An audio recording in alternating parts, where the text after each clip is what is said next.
Assalamualaikum warahmatullahi wabarakatuh. Baik anak-anak, kita akan melanjutkan materi yang sebelumnya adalah bagaimana kita mempunyai masalah.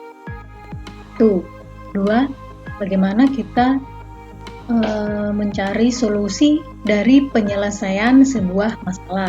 Ketiga, mendeskripsikan solusi dari permasalahan kita ke dalam sebuah algoritma.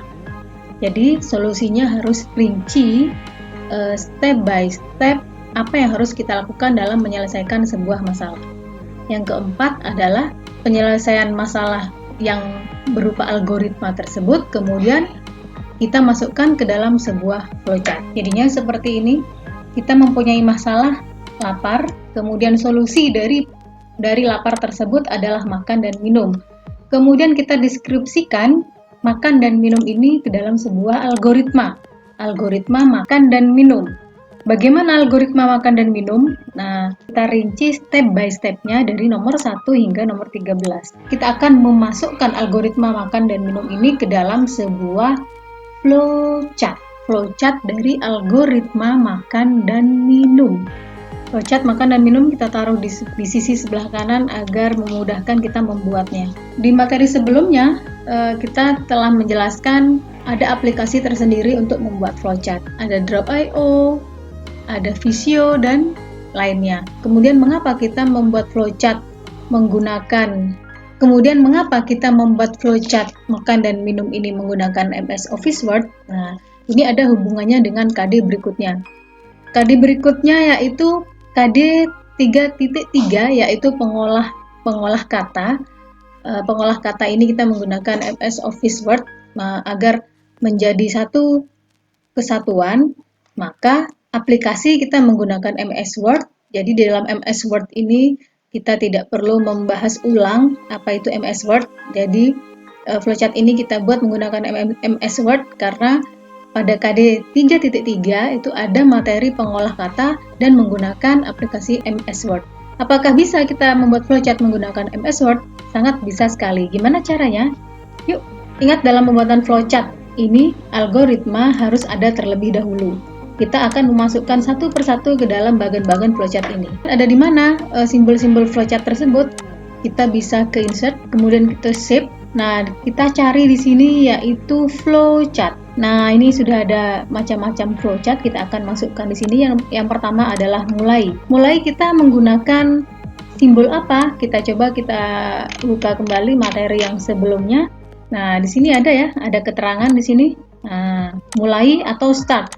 Untuk start, nomor 1 kita menggunakan terminator simbol, yaitu simbol untuk permulaan start atau akhir stop atau end dari suatu kegiatan. Jadi simbolnya seperti ini. Simbol mulai atau start itu ada di shape, insert shape, kemudian flowchart. Kita cari terminator. Nah ini terminator ada di sisi sebelah sini. Ada tulisannya terminator. Nah, kita buat seperti ini. Kita pilih untuk membuang backgroundnya, kemudian kita klik kanan. Kita isi mulai. Mulai bahasa Inggrisnya adalah start. Kemudian setelah start, sediakan alat yang terdiri dari piring, sendok, dan garpu. Sediakan alat, kita membaca dari bahasa sediakan. Sediakan di sini, kita lihat kembali, kita akan menggunakan simbol yang mana? Kita menggunakan simbol preparation, yaitu simbol untuk mempersiapkan penyimpanan. Artinya, kita butuh sebuah simbol untuk mempersiapkan. Sediakan alat, ada di mana simbolnya? Masih ada di insert shape. Kita cari yang, nah ini preparation, ada di sini. Seperti biasa.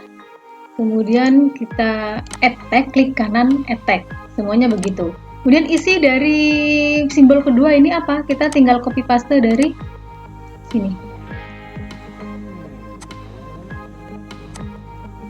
Nah, ini ya. Jika menggunakan MS Office Word memang agak manual, minimal kita juga akan mempelajari isi dari MS Word. Bahwasanya tampilan dari MS Word seperti ini. Di sini ada menu-menu yang harus kalian pelajari di sini. Ya, untuk yang MS Word mungkin Ibu tidak perlu menjelaskan panjang lebar karena di SMP ataupun di SD kalian sudah banyak mengetahui fungsi dari aplikasi pengolah kata yaitu MS Office Word yang kita pakai sehari-hari. Kemudian kita lanjut ke flowchart. Untuk yang ketiga, sediakan makanan. Nah, karena masih menggunakan bahasa sediakan, artinya ini masih menggunakan satu simbol yang sama.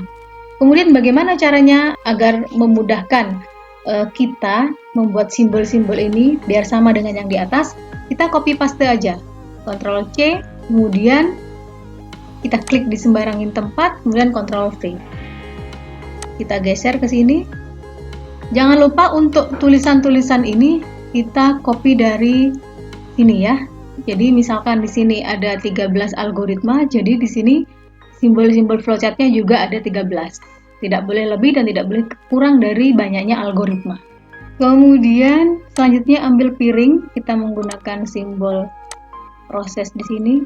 Dari nomor 5 sampai nomor 10 kita menggunakan simbol proses karena ini merupakan simbol pengolahan. Artinya apa yang kita kerjakan?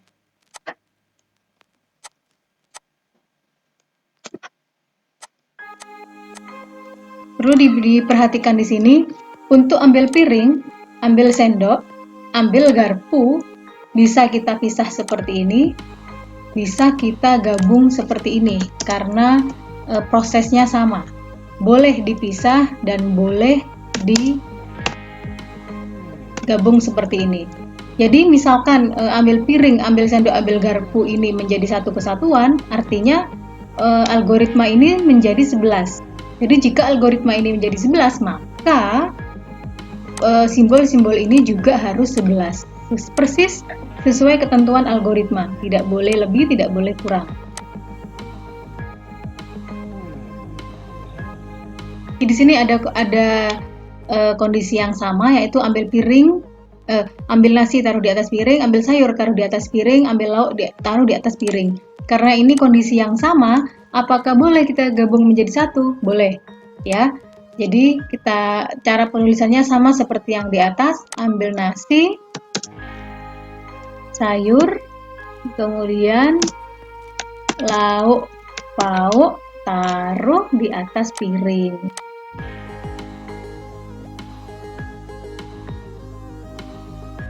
Kemudian pengolahan yang selanjutnya adalah masih menggunakan simbol proses.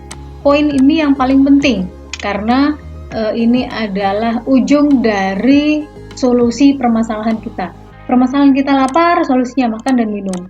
Jadi sampai ketemu solusi dari pemecahan masalahnya, yaitu makan dan minum, maka setelah itu kita selesai. Tidak akan ada kondisi lagi karena solusinya sudah ketemu. Yang terakhir N. Mulai dan N simbolnya sama.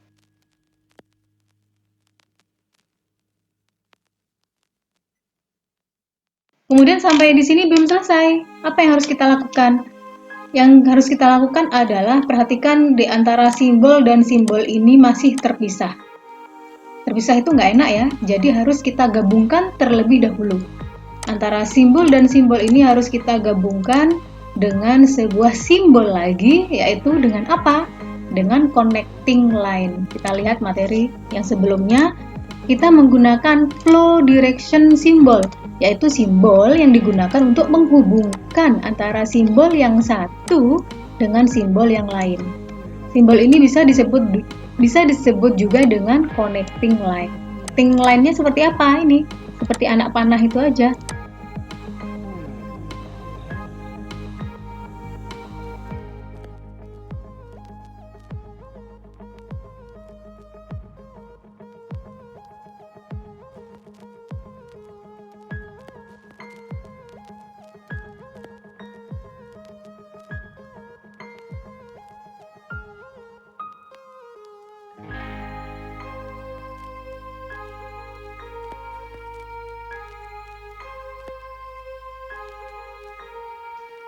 Letakkan simbol harus lurus ya, sampai di sini tidak terlihat.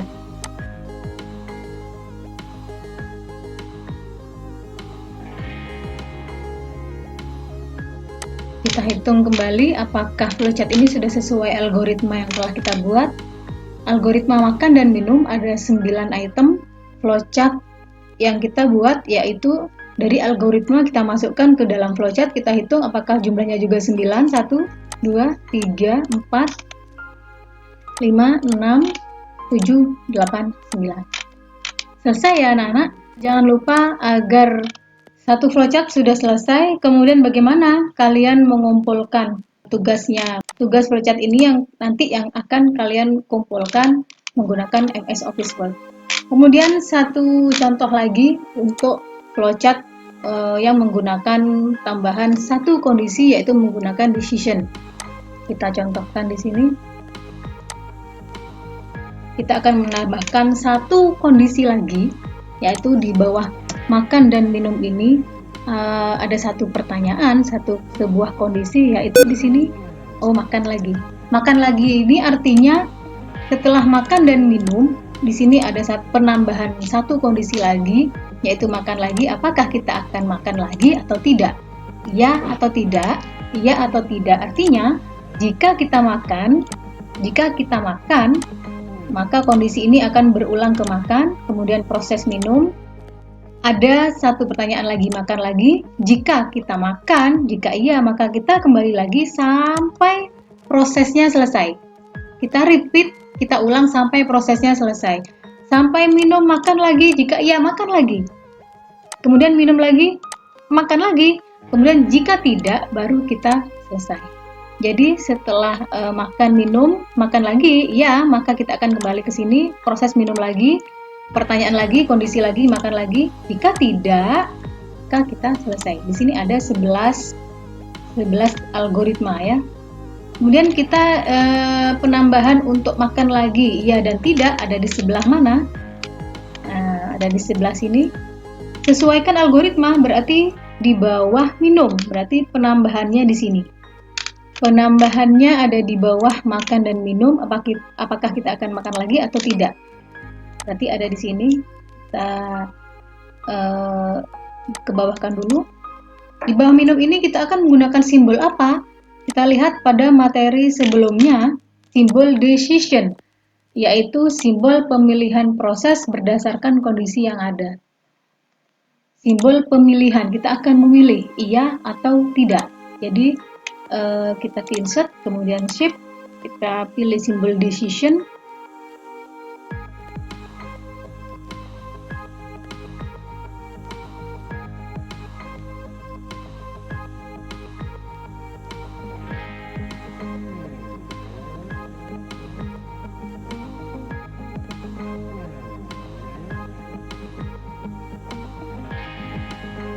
Kemudian bagaimana kita akan menaruh simbol untuk iya dan tidak? Nah, untuk iya dan tidak ini kita hanya menggunakan connecting line, tidak menggunakan simbol lainnya, yaitu iya dan tidak ini kita akan mengembalikan pertanyaan ini, apakah kita akan makan lagi atau tidak. Kita akan menggunakan connecting line yang seperti ini.